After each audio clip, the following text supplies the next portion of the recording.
At this point, we all know that kaiju are out there watching, waiting, and biding their time until they can emerge from the depths and tap dance on the rubble-strewn foundations of every coastal city in the world. Luckily for me, there's plenty of training material out there for me to get into the minds of our future enemies and develop strategies for effectively beating them back into the oceans, volcanoes, and underground labyrinths from whence they came. The latest adventure in monster-killing mayhem takes you back into a somewhat familiar but surprisingly expansive turn-based strategy with Kaiju Wars. Dive into the role of the newly crowned mayor of Flotio City, who has their celebratory introduction to their job interrupted by a monstrous creature emerging from the sea. Part of your mayoral duties apparently includes leading a ragtag group of the worst possible military units available and fruitlessly assaulting a behemoth to try and ward off its will to bust shit up and feel the relaxing squish of humanity between its toes. These tanks, missile launchers, and planes can give the kaiju enough mild discomfort to make it slow down and even peace out for a couple of turns. However, they'll always make a triumphant return if you don't science their asses back to hell as quickly as possible.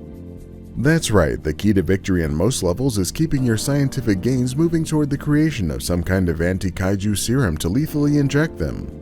But surprisingly, these creatures don't willingly accept their death sentence and are on a mission that involves breaking everything they can find in the most efficient way possible.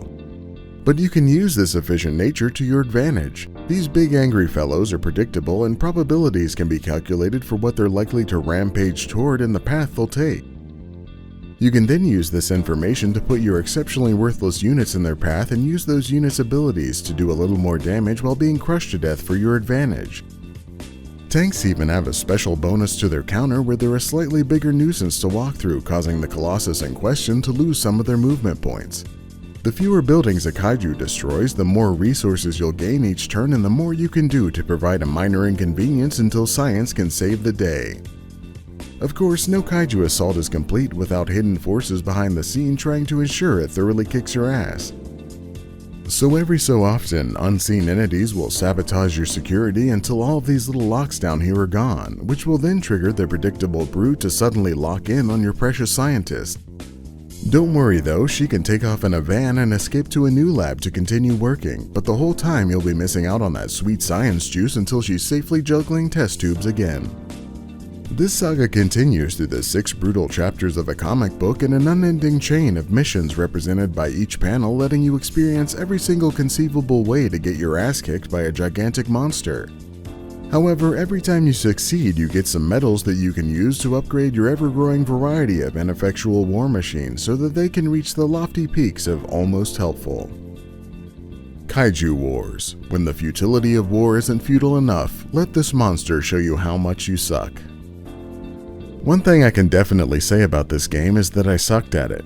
It obviously reminded me of Into the Breach with its turn-based chess-like movements, but with the expendable units you have to rebuild and resources to maintain every map, it ended up being a little bit more challenging for me. But every map has a leaderboard with how many turns it took everyone else to achieve victory, so you always know it's possible to win and win well even when you lose horribly. Even though it's challenging, there's so much content here with the hard modes and user-created maps, tons of unlocks, this crazy interactive menu, and even a wall of classic public domain kaiju movies, it's hard not to appreciate a game that's so good at embarrassing me. For those reasons, I'm giving Kaiju Wars the abbreviated score of good. If you'd like to see more hot takes, warm satire, and tepid commentary about video games, make sure to subscribe and check out my other abbreviated reviews.